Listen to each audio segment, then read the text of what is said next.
बिरादर मोहतरम जनाब सैयद सलाहुद्दीन साहब, मोहतरम मोहम्मद अहमद साहब और हमारी उर्दू गज़ल, उर्दू नज़्म और उर्दू गीत की आबरू, हमारे अदब के माथे का झूमर हज़रत बेकल उसाही साहब,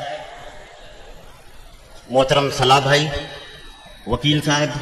अशरफ साहब, ज़मीर हसन साहब, कफील भाई, अतीक साहब, शोला साहब, डाइस पर बैठे हुए तमाम जिम्मेदारान, खुसूसी तौर पर हाजी सरवर साहब और टांगा की सरजमीन के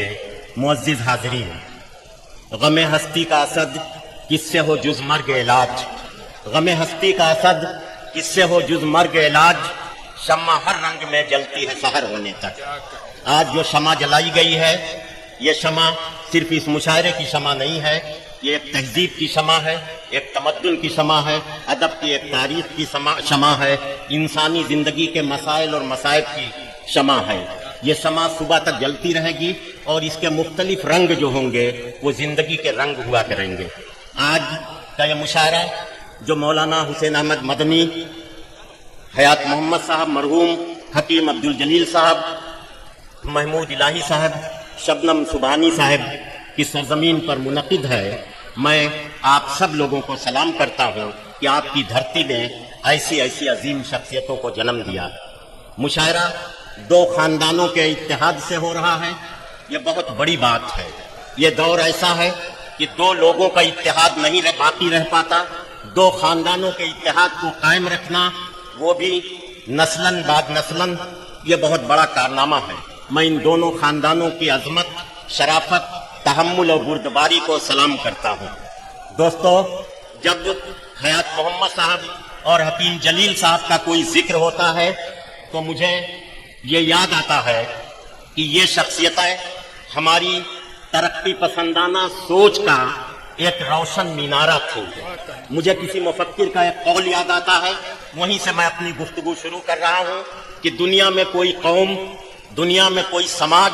कोई खानदान या कोई फर्द न तो जीतता है न हारता है, बल्कि जीतती है तरक्की पसंदी, हारती है तंग नजरी। जो लोग तरक्की पसंदाना सोच बहुत पहले रखे हुए थे वो लोग आगे बढ़ गए, जो लोग तंग नजरी के दायरे में कैद थे वो लोग पीछे रह गए। यही दुनिया का दस्तूर है, जो लोग आगे की सोचते हैं वही लोग आगे बढ़ते हैं। पहले ख्वाब देखना जरूरी होता है, तब जाकर के ताबीर तलाश की जाती है। इसलिए बुलंदियों का ख्वाब देखिए, आगे बढ़ने का ख्वाब देखिए। हकीम जलील साहब और हयात मोहम्मद साहब की जिंदगियों का जो मैंने मुतालिया किया तो मुझे एक वाकया याद आ रहा है कि एक बूढ़ा बाप, उसे किसी ने ये बता दिया था कि तुम इस पहाड़ की चोटी पर चले जाओ तो एक परिंदा मिलेगा और उस परिंदे के सर को अगर छू दोगे तो तुम्हारी कई नस्लें जो हैं वो तरक्की के जीने पर चढ़ती जाएंगी। वो बूढ़ा बाप पहाड़ काटता रहा, जीने बनाता रहा। किसी ने उससे पूछा कि तुम इस चोटी पर पहुंचने के लिए ये जो जीने बना रहे हो इसमें तो सैकड़ों साल लगेंगे और तुम्हारी उम्र 10-20 साल और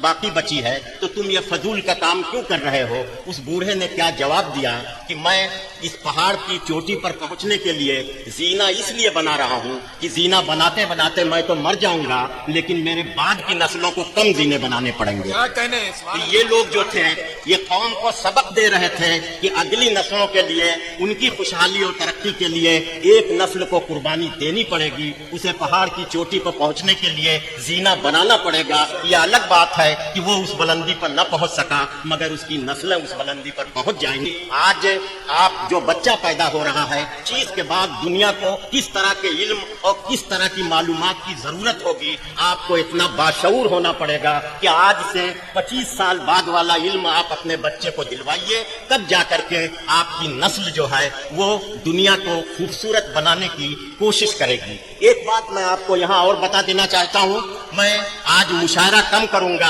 आपसे वो गुफ्तगू कुछ देर जरूर करना चाहता हूँ जो गुफ्तगू आपके मुस्तकबिल को बेहतर बना सके। और उसके बाद